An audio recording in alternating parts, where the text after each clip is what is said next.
Hello, everyone, and welcome to the Green Man channel. Hope you're all doing good and well. So, it's time for another episode of the Dark Horse Disc series where we talk about albums that tend to be underappreciated in bands and artists' discographies.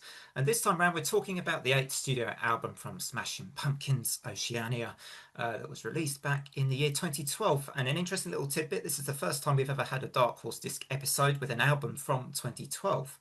It is also only the second time we've had a band's eighth studio album feature, the last time being Deftones with their release Gore that we covered in the first series. So, interestingly, we're now on two. Well, we've covered two of Hector's favourite bands. So one being Deftones, and now we're on to the Smashing Pumpkins. And I remember that Siamese Dream was actually one of your Dark Horse discs, Hector, as well. So, because sorry, Desert Island discs.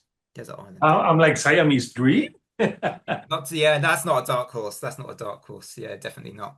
We'll do the usual three rounds here, talking about our first impressions of the album first. Then we'll each pick our three favorite tracks, and then of course we will say why we think the album's a dark horse, where we'd rank it in the Smashing Pumpkins discography. We're of course this week minus our regular guest JC. JC isn't well, sadly, so it's just myself, Hector, choosing on my couch, and Rocco joining me from across the Atlantic Ocean. So Mhm. let's start with Hector, because this was your choice for this episode. Awesome. So yeah, this album came out in 2012, and Smashing Pumpkins had like a really up and down career. Like they have like super highs, then super lows. Sometimes I blame Billy Corgan for it because like when they released Machina in 2000, he decided to retire because he couldn't compete with InSync and Britney. And I always thought that was kind of lame. Like your music has nothing to do with that. You can't compete with pop. And I thought that was a great disc. And then after that, they put out Zeitgeist, which is an album that at some point we should cover on Is It That Bad? Because that got a lot of mixed reviews. Uh, and after Zeitgeist, I believe they released this. Yeah, Zeitgeist was like in 2006 or something. And after that, there was a while that they didn't release anything, or they released a few stuff. And Oceania came out in 2012. I bought it on CD, and I also bought. They put out like a DVD performance of that tour, which I was talking to Rocco, and apparently Chile saw them live playing when they were doing the Oceania tour. Oh, cool. So it's an album that I remember when it came out. Like a lot of people have already like written off Smashing Pumpkins. Side Guys have gotten mixed reviews, Mm. and Oceania was the first. It was supposed to be like a bigger album. It was like the first of something, but I think that after that they just left it at one. But I always thought that that album really harkened into some 90s sounding Smashing Pumpkins, because the criticism with Zeitgeist was that it was too compressed, the sound. And I thought this one like really, like sounded like them. And even though like not the I think Jimmy Chamberlain was in the band and Billy Corgan, but it was an album that I bought, and I don't think it had like hit singles. Because at that moment, Smashing Pumpkins, people like prefer them to play the hits, but it's an album that I loved when it came out, and it's an album that I keep listening to it. I was watching Nick Zeno's channel, and he also defends this album a lot. So I'm not alone with this album, like being like maybe an album that gets lost in the shuffle for them. After this one, they released a few stinkers, a few like, Is it that but bad? So, yeah, they released Monuments to an Elegy that was really forgettable. I think that was the one that they had Tommy Lee in drumming for them. Which on paper you would think it would be cool, but you know what? I prefer Jimmy Chamberlain oh, over Tommy Lee any day of the week. And yeah, I think it's just an album that, and in 2012 there were so many bands, so many awesome releases that it gets lost in the shuffle. But actually, this was I think this was in my top 10 albums of the year for that year. So yeah, it's an album that I still listen to it. Yes. Oh, I'm wondering what your 2012 album of the year was now. That's got me curious. I'm trying to remember. I remember my 2013, but I don't It remember was my. probably Koino Yokan. Yes, probably. Or that would have been high You know up what? for That was sure. Yeah. 2012. Yeah, it was Deftones. Okay, thanks, Hector. Yeah, I would say you're the Smashing Pumpkins expert here because when it comes to me, I have very little knowledge. I've kind of been trying to build it up a little bit for this video, but I have very little knowledge of them. So on to Rocco we go. First of all, I'd like to add Zeitgeist came out in 2007, and I know Tarantula got a little bit of airplay off of that A album. little bit. Yeah. Yeah. Um, so I am not as much of a Smashing Pumpkins expert as Hector is, but I've seen them live, and I've seen Billy Corgan by himself. I like a bunch of their songs, but I am still, I guess for lack of a better term, a casual fan. I've never heard this specific album before, and I don't think any of the singles got radio play. However, the album did get good reviews, so I was curious to know what I was missing. It's, you know, it's your typical Smashing Pumpkins fare, nothing out of the ordinary. It's still really good by the standards of a Smashing Pumpkins album. It sounds great. This was the band's last album with the late producer Bjorn Thorsred, who they had worked with since Adore, and he also produced, engineered, and mixed Billy Corgan's solo debut, The Feature Embraced. The guy knew his stuff. Yeah. That said, the album is undeniably well made, but nothing really stuck in my memory the way that songs like Cherub Rock or 1979 do. There are still highlights though, and I'll share those in the next round. Hmm. Yeah, this was my first time listening to this album. I do remember being introduced to the Smashing Pumpkins through a work colleague who knew I liked rock and metal music back then. Smashing Pumpkins is one of those bands I knew of their name, and obviously I knew that they had a lot of fans, but I'd never really checked them out properly. They're kind of from that 90s era where I was like, I remember hearing Today, and that being a track a lot of people knew, but it wasn't until I was introduced to Siamese Dream by a friend who said, "Oh, you got to listen to this album." He said, "This is one of their best albums, and check it out." And I did really like that album. Went on to Melancholy and the Infinite Sadness, but I never went further than those two albums for some reason. I guess, for me, I think I found Billy Corgan's voice. It took me a while to get used to it at first. Like it has a nasal tonality to it. An Whenever acquired taste. it's an acquired taste, exactly like certain beers, which I didn't like at first, but I've grown to like. That's kind of like Billy Corgan with me. It's like an acquired taste beer. Over time, I've come to enjoy them a little bit more than I did when I first listened to them. But so yeah, Siamese Dream is an album I do genuinely enjoy now. So this was my first time with 2012's Oceania, as Hector says. I'm saying Oceania. I'm not sure how you say it, but maybe I'll go with Hector I because say Hector like in knows them better Spanish, than me. Oceania. Yeah. Oceania. Let's say Oceania. Oceania. You're probably right. Hector's probably me. So yeah, I found it. I don't know. For me, if it was a bit longer than I'd first expected it to be for a Smashing Pumpkins record, or certainly it was felt a tiny bit experimental. Like there were more electronic elements than I'd expected from a Smashing Pumpkins album. So how I remembered them from the '90s was a little bit more a You're classical, talking about like the album length compared to Melancholy. This is a really short album. Look at this. true. Yeah, Melancholy is pretty long. This Yeah, is Melancholy. This is my vinyl copy of Melancholy. It's heavy as fuck. yeah, It's yeah, yeah. But I don't know, for some reason I expected it to be a little bit shorter than it was. But it was also more electronic, a bit more the sort of keyboards and synth, and I think they used maybe a little bit of Mellotron here and there as well. So there were some elements to in this that I didn't expect so much. But in a way that actually slightly enhanced my interest a little more of this one. So I quite I definitely one thing I definitely appreciated with this record was I felt there was some pretty good songwriting. There was like for me moments where I was really tuned into the records and thinking, yeah, I can see maybe why you chose this one, Hector. I could think, yeah, and obviously we'll go on in later rounds to talk about why it's a bit underappreciated. But I could sort of, as I was listening to it, particularly like this weekend, more and more because it's been a first time experience. I kind of have appreciated it a bit more than it's a sort of there's something about Smashing Pumpkins. All their records are kind of growers with me.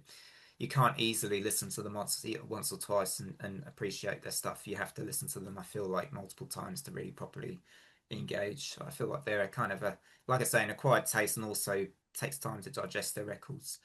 So back to Hector. So three favorite songs from Oceania. I picked three and I picked a fourth one, una ñapa. Like, so I picked Quasar, which opens the record, and it's got a great guitar to it. It harkens to those great openers like Share of Rock, and the strong openers that they had. Like uh, obviously, I also have Gish on vinyl. I also have Adore, but I don't know where I have it. I have the first four albums. I don't have Machina on vinyl, but I would get it too. So yeah, I like Quasar because it's a strong start. Billy Corgan's playing some good guitar on it, and on this one, Billy Corgan had to rely a lot on the guitar because James Iha was not in the band for this one. They had, I think, the other guitar Schroeder, who was with them until recently. But I like that because it's a great start. Then I like Violet Race. I love the vocals there where it's like where he's like, "Am I the only one you see?" You know, when Billy gets all emotional, and I like the music. It harkens to 90s sound. I also picked the Celestials, where he says like, "Everything I want is free." I just love it. I love Billy Corgan, but I know his voice can be an acquired taste. And the fourth one I picked was the long one, Oceania. I like it because it harkens. They have some long songs in the past. For example, on Melancholy and the Infinite Sadness, they have the song of, oh my God, I drew a blank on the name of the song, but there's a really long song that I'll remember the name soon. Uh, which one? I think it's something of the ocean something. I'll remember later. I drew a blank. Uh, Porcelina of the vast oceans. Porcelina, thank you. This is what happens when you go to a hardcore show and sleep like.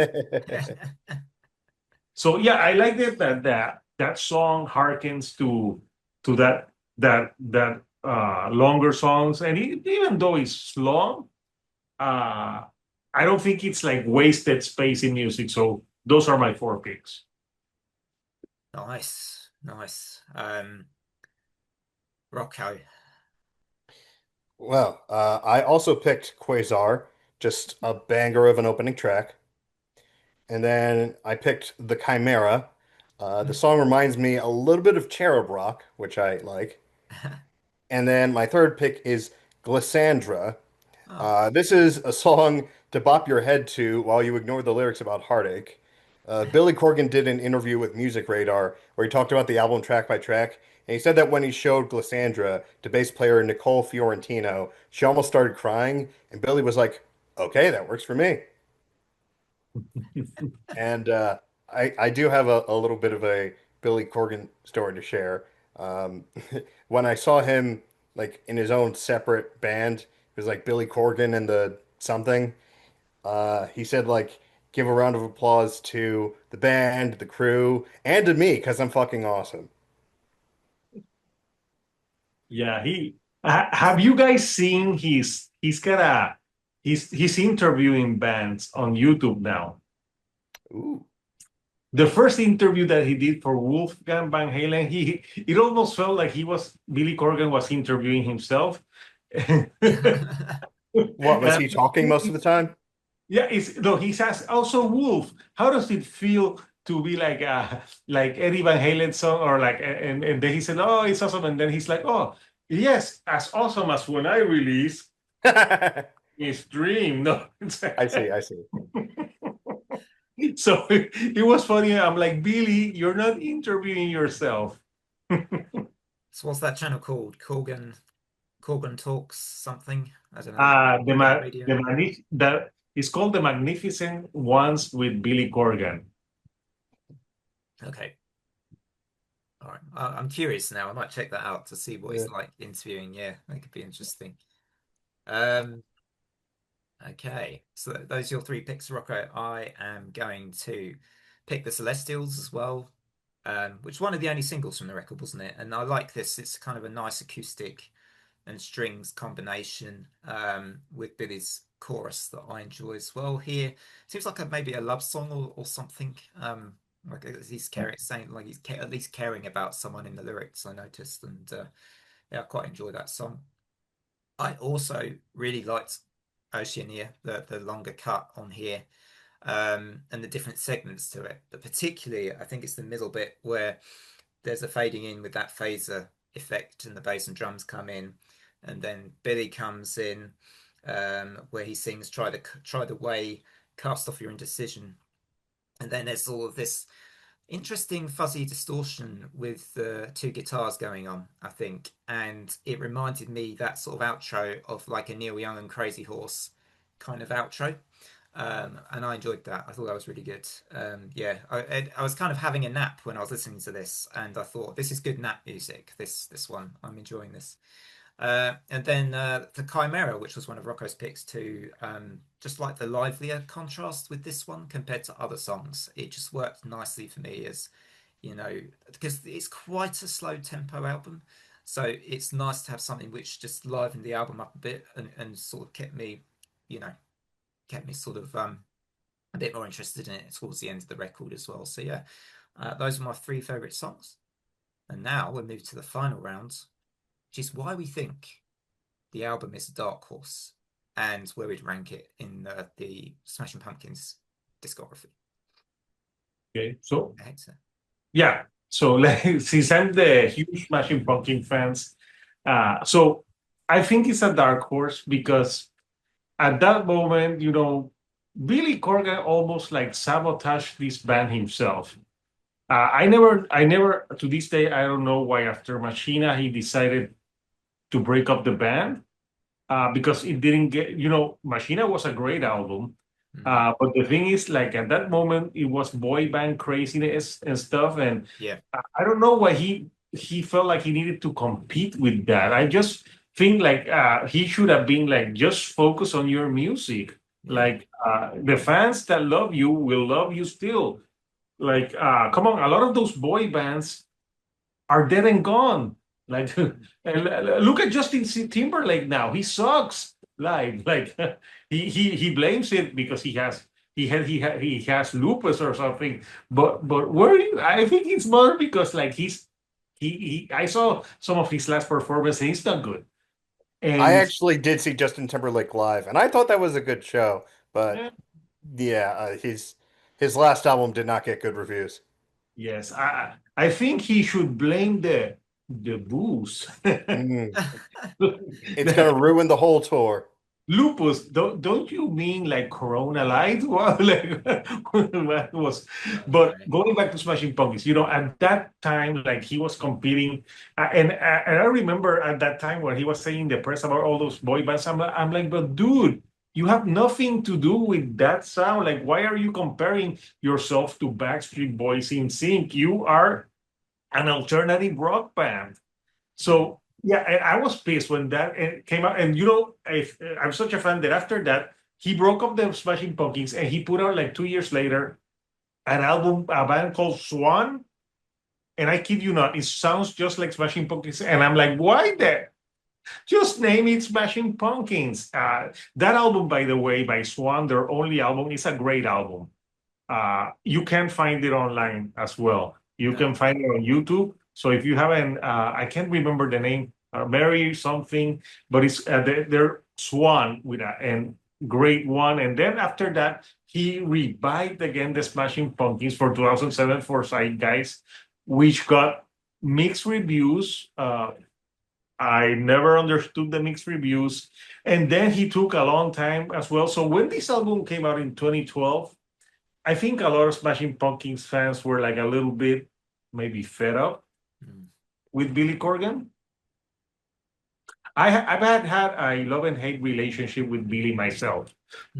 So, but I remember I'm ride or die Smashing Pumpkins. So I bought the album, and I remember listening to it, and it wasn't getting. A lot of people weren't saying anything about it. I remember I reviewed it and I gave it praise, and I'm like, yeah, people maybe have forgotten the Smashing Pumpkins. There's a lot of people that just listen to their '90s stuff and say after that everything is bad. But I think this is a dark horse because it's an album that got good reviews, but nobody cared. Mm. Yeah. Nobody cared. And I just blame Billy Corgan for that. Like if he would have just kept making music, even though the Smashing Pumpkins are a successful band, but when people think of alternative, they talk about Nirvana, they talk about other bands before Smashing Pumpkins. Smashing Pumpkins goes like number five, and to me, uh, they have better music than some of those top bands, in my opinion. Uh, where would I rank this on the discography? Out of the later albums from their career, I like this one more than Side Guys. So my favorite Smashing Pumpkins album is I'm torn. Sometimes I'm torn between Siamese Dream and Melancholy. It just depends on my mood. But I think I would put Siamese Dream just a little bit higher because it's shorter. Because even though Melancholy is a great album, it's an album that is, it's 2 hours and 20 something minutes, but You I got to love it. plan your whole day around that album. I listened to this vinyl like two times completely, and it was, I'm like, yeah, it's a commitment. Yes. Uh, but Siamese Dream has some of the best guitar tones that the band have put out. After those two, I would say I like Gish at number three, and I would say Adore number between Adore and Machina. I like Machina more than Adore. So Machina number four, Adore number five, and Oceania would be number six. After that, after Oceania, I would put Side Guys. Then after Side Guys, I would put as Agori Mori May, the last one that they released. At the bottom is Autumn or Atum. That opera, that album sucks. Mm. So that's at the bottom. So that's what I think. But yes, Oceania is a dark horse because it's a great album that basically passed by everyone. Mm. I feel like there are bands where that has happened with other albums and artists where they've had the sort of a gap in what people consider their best, a long gap. So it's almost to me, actually, I'll save what I'm going to say for my bit and we'll move on to Rocco. But yeah, I know what you mean, Hector. It's just kind of that long gap between quality materials. So most people have checked out. Yeah. Yeah. Mm. So real quick, the Zwan album is called Mary Star of the Sea. Mary Star of the Sea. And it came out, I think, 2002 or 2003. Early 2003. It's a great album, but it should have been named, and it didn't sell that well. You know why? Because he should have just named it the Smashing Pumpkins. Or a Billy Corgan solo album. It sounds a lot like Smashing Pumpkins, but I think the difference with Swan is that I think the songs are a little bit more hopeful. Right. Yeah. So I haven't heard all of the Smashing Pumpkins albums, so I wouldn't try to rank this. My understanding is that there is a segment of the Smashing Pumpkins fan base that stands by this album, Hector included. I told Chili, as I think Hector mentioned before we started recording, I told Chili we were covering this album, and he said, "Ah, great album. I saw them play this full album on tour, which must have been really cool." Uh, I'm sure it sounds amazing live, but listening to the studio recording, I think it's just all right. Sorry to say. I'd still go back to the three songs I listed, but I don't know how often I'm going to listen to the album in full. Yeah. Yeah. Okay. So with me, I think yes, I mean I think it's probably a dark horse. I was thinking of a band with a similar situation, but the first one I thought of was actually Metallica with Death Magnetic, where you had a long gap Mhm. with quality material with them. And in 2008, they put out Death Magnetic. But them being Metallica, I suspect they get more attention than probably Smashing Pumpkins got in Yeah. 2012 because they're Metallica, you know. Yes. But I still felt like that was an underappreciated, the first ever episode, I think, of this series as well. I think it also helps that it was the first album after Saint Anger, and so people were like, "Oh, they can only go up from here." Yeah, exactly. That's a good Yeah. point too. So I was trying to We think of a don't good. count Lulu. No, Lulu was after. Yeah, yeah, Oh, yeah. yes, this was after. That's right. 2011, I think that one. Hmm. Anyway, yeah, I think I would probably echo you, Hector. Not again, a bit like Rocco. I'm not much of a. I don't really know Smashing Pumpkins probably well enough to do a fair ranking of this album, in other than knowing, the sort of big albums, the Siamese Dream one and Melancholy and the Infinite Sadness. So it would be unfair to basically say this album it would be probably bottom of my list for that reason. But I did like I was saying when I was talking about the songs. I think that it's a bit of a grower. This one, I feel like with more listens, the more I was enjoying it, and I was noticing that I was thinking, oh yeah, I could probably. Um, I mean, a bit like Rocco. I maybe there are select songs I would pick about for listening to the whole thing in one sitting, but I did enjoy it, and I think I can see it is dark horse material. It is one of those records that is definitely fits the whole ethos of this series, and it's a lot on the underappreciated side. So yeah, I can see why the timing of it, and with the kind of gap in that sort of what fans perceive as the quality material the band offer, it sort of has that making of a dark horse album that yeah we have on this series. So yeah, I guess that brings us to the end, doesn't it, as well, because we are minus the usual number of members of the Dark Horse crew. So we'll move on to the last thing we usually do, which is just talk about what's coming up on the channels. So Hector, what have you got coming up on the couch Oh yeah. in the Before next that, month? also I think this album is a dark horse too because I think this is an album that it doesn't have like that single. Yes. Like it's not a singles album. No. Uh, and I enjoy the songs, but like they don't have like a today on this album like that. This I don't even remember which was the single for this album, I think but the it's Celestials was one, and yeah, I but it's thought not that like was a one of the more memorable, yeah, ones. Yeah. but it's not like a singles type of No, album. no. Uh, but yeah, so that's so coming up on my channel. So I can say because this is coming on Tuesday. Yeah. So next Sunday, is it that bad? Fury of a Dead Man is premiering, which you were in it, Yes. and we blame Rocco.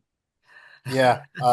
I think what happened was Hector said we should do a Theory of a Dead Man album, and I was like, "Oh, we're spoiled for choice." And this album that we're talking about is the one I settled on, and it is awful. Spoiler alert. Yes, I even forgot the name of the album. Wake up call. Okay. That is the opposite then, is that we haven't been woken up. Yeah. Clearly. So that's a thing that's coming up next. And right now on the channel, there's a few album reviews I did for the weekend, including the new AFI and the Fries album, both Yeah. great albums. And for Taylor Swift, I just did a short impression of 1 minute. Yeah, he And thought it was boring. it is boring.